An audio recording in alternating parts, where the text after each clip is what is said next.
নমস্কার দর্শক বন্ধুরা, আমার চ্যানেলে সবাইকে স্বাগত। আমি দেখো তোমাদের সাথে শেয়ার করছি দুটো তিনটে উপকরণ দিয়ে তোমরা ঘরে কীভাবে ল্যাংচা বানিয়ে নেবে। এখানে আমি দেখো আগে থেকে একটা ফ্রাইপ্যান বসিয়ে দিয়েছি। এখানে আমি ফ্রাইপ্যানটা গরম করে নিয়েছি। এখানে 4 চামচে 1 চামচ দিয়ে দেবো ঘি। বেশি দেওয়ার দরকার নেই, তোমরা 1 চামচ বা 1 চামচ থেকে কমও দিতে পারো। এখানে আমি 1 চামচের মতো দিয়ে দিলাম ঘি। তোমরা ভিডিওটা না টেনে প্রথম থেকে লাস্ট পর্যন্ত দেখো এখানে আমি নিয়ে এসেছি 200 গ্রাম সুজি। দেখো 200 গ্রাম সুজি, আর দাম বেশি না, মাত্র 10 টাকা। এখানে দেখো আমি ঘিটা গরম হয়ে গেছে, সুজিটাকে এখানে একদম গ্যাসটা একদম কমিয়ে নেবে, অবশ্যই গ্যাসটা আমি কমিয়ে নিয়েছি। এখানে সুজিটাকে আমি কিছুক্ষণ ভেজে নেব। এইভাবে সুজিটাকে আমি ভেজে নিচ্ছি। দেখো প্রায় আমি 1 মিনিটের মতো সুজিটাকে ভেজেছি। দেখো সুজিটা ভালোভাবেই আমি ভেজে নিয়েছি, লাল করিনি। 1 থেকে 1.5 মিনিটের মতো আমি সুজিটাকে ভেজে নিয়েছি। এখানে দেখো আমি নিয়ে এসেছি লিকুইড দুধ 500।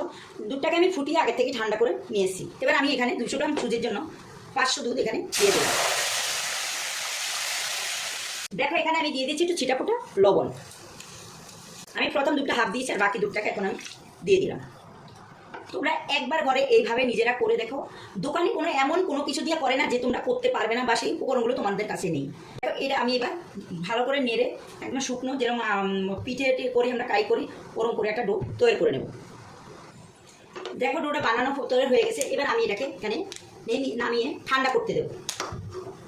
এই অবস্থায় আমি আর বেশি শক্ত করবো না, এই অবস্থায় আমি এটাকে নামিয়ে দিচ্ছি। আরও দেখো আমি এখানে দিয়ে দেবো আরেকটা কড়াই বসিয়ে দিলাম। এখানে দেখো আমি আরেকটা কড়াই বসিয়ে দিলাম।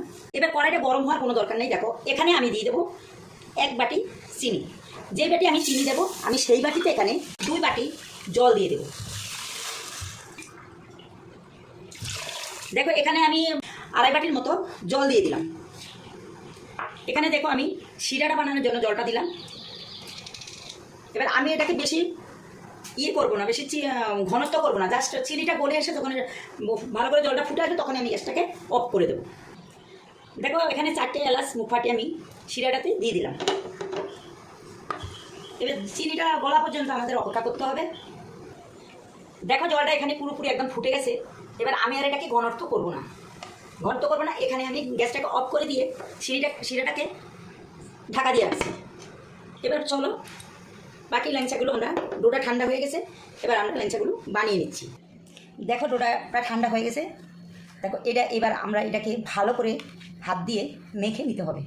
মেখে ভালো করে যে দলা দলা পাকিয়ে গেছে এটাকে মিশিয়ে নিতে হবে। তার আগে তোমাদেরকে বলছি এখানে 1 চামচের মতো আমি ময়দা দেবো বাইন্ডিংয়ের জন্য। যেহেতু অনেক সময় ফেটে যেতে চায়, বেশি দেওয়ার দরকার নেই। বেশি দিলে তোমার ল্যাংচাগুলো শক্ত হয়ে যাবে। এবার আমি 1 চামচের মতো এখানে ময়দা দিয়ে দিলাম। আর এখানে দিয়ে দেবো আমি 1 চামচের মতো ঘি। আমি 1 চামচ ঘি এখানে দিলাম। যেহেতু সুজিটা ভাজার সময় আমি 1 চামচের মতো ব্যবহার করছি, এই কারণে এখানে আর আমি 1 চামচের মতো দিয়ে দিলাম। এখানে দেখো পাউডার দুধ। এখানে আমি 10 টাকার 2টো আমুল দুধ নিয়ে এসেছি।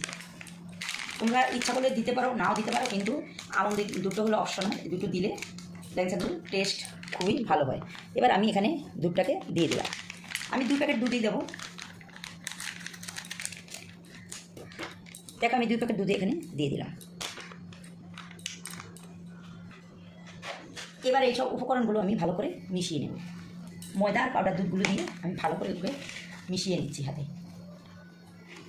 দেখো ডোটা আমি বেশ ভালো করে মাখিয়ে নিচ্ছি। তোমরা দেখলে বুঝতে পারছো যে ডোটা আমি বেশ অনেকক্ষণ লাগিয়ে বেশ দুধ এবং যে ময়দা দেওয়া হয়েছে, ঘি দেওয়া হয়েছে, সেগুলোকে ভালো করে ডোটার সাথে মিশিয়ে নিচ্ছি। এবার আমি হাতে একটু ঘি লাগিয়ে নিচ্ছি। দেখো হাতে একটু আমি ঘি নিয়ে নিলাম। এবার এখান থেকে ছোটো ছোটো করে লিচি কেটে তোমাদের পছন্দ মতো সাইজ তোমরা করতে পারো। আমি দেখো আমার পছন্দ মতো আমি সাইজ নিয়ে নিচ্ছি।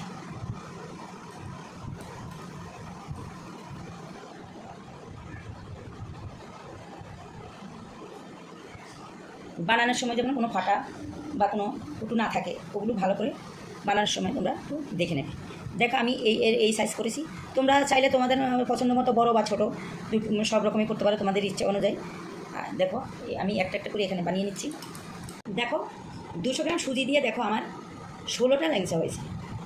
দেখো আমি এখানে একটা কড়াই বসে, কড়াইটাতে আমি 1 লিটার মতো সাদা তেল দিয়ে দিয়েছি। তেলটা মিডিয়াম গরম হয়ে গেছে, আর বেশি গরম করবো না। এখানে আমি এবার ল্যাংচাগুলোকে ছেড়ে দেবো। বেশি গরম করে তোমরা দিতে যেও না, তাহলে ল্যাংচাগুলো দেওয়ার সাথে সাথে লাল হয়ে যাবে, ভিতরটা হবে না। এবার 1 মিনিটের মতো ভেজে আস্তে করে আমার এটাকে নেড়ে দিতে হবে। এবার ভাজা হয়ে গেছে, এখানে আমি এবার এগুলোকে তুলে দিচ্ছি। গরম অবস্থায় আমি শিরাতে এগুলোকে দিয়ে দেবো, কারণ শিরা ঠান্ডা হয়ে গেলে ভিতরে ঢুকবে না, শিরাটা ঢুকবে না। এ কারণে গরম অবস্থায় আমি এগুলোকে শিরাতে দিয়ে দিচ্ছি। আর এখানে দেখো আমি যে শিরা করে রেখেছিলাম সেই কড়াইটা আবার বসিয়ে দিয়েছি, বাকি যেগুলো ছিল সেগুলো আমি এখানে দিয়ে দিয়েছি। আর যে কড়াই এখন ভেজেছি সেই কড়াও আমি এখানে দিয়ে দিয়েছি। দিয়ে আমি গ্যাসের মধ্যে 1 থেকে 2 মিনিটের মতো ফোটাবো। দেখো এটা শিরা ঢুকতে অবশ্যই টাইম লাগবে, যেহেতু আমরা বেশিক্ষণ টাইম নিতে পারি না, যেহেতু আমাদের ভিডিওর ব্যাপার থাকে, কারণ আমাদের তাড়াতাড়ি নামিয়ে নিতে। এবার আমি 1 থেকে 2 মিনিটের মতো ঢাকা দিয়ে একটু ফুটিয়ে নেব। তোমরা দেখতে পাচ্ছ শিরাটা ভালো করে ফুটে গেছে, 1-2 মিনিটের মতো হয়েছে। এবার আমি গ্যাসটাকে অফ করে দিয়ে এটাকে ঢাকা দিয়ে রাখবো, কারণ দেখো বেশিক্ষণ ফোটানো যাবে না, একটুটি শিরাটা ফুটে গেছে, বেশি ঘন হয়ে গেলে আবার শিরাটা ভিতরে ঢুকতে চাইবে না। এবার আমি এখানে দেখো 10 মিনিটের মতো এটাকে ঢাকা দিয়ে রেখে দেবো। দেখো ল্যাংচাগুলো কত সুন্দর হয়েছে দেখতে, আরও শিরাতে থাকলে আরও ভালো হবে, কিন্তু আমাদের যেহেতু ভিডিও করতে হয়, শেষ করতে হবে, এ কারণে তোমাদেরকে আমি একটা তুলে কেটে দেখিয়ে দিচ্ছি। এতটা নরম হয়েছে, এতটা সুন্দর হয়েছে, যেটা তোমরা এই দেখো তোলা যাচ্ছে না, পুরো ভেঙে যাচ্ছে। আমি একটু কেটে দেখাচ্ছি, প্রচণ্ড নরম তলতলে হয়েছে। দেখো তোমরা যেই কোনো সময় মিষ্টি খেতে ইচ্ছে করলে দোকানে না গিয়ে ঘরে নিজেরাই করে নিতে পারো। এই রেসিপিটা যদি তোমাদের ভালো লাগে অবশ্যই লাইক, শেয়ার, কমেন্ট করতে ভুলো না। আর যারা এখনও সাবস্ক্রাইব করেনি তারা অবশ্যই আমার চ্যানেলটাকে সাবস্ক্রাইব করে পাশে থাকা বেল আইকনটা টিক করে রেখো, এরকম নতুন নতুন ভিডিও পাওয়ার জন্য। এখানেই ভিডিওটা শেষ করছি, আবার দেখা হবে নতুন কোনো ভিডিওর সাথে। নমস্কার, থ্যাংক ইউ।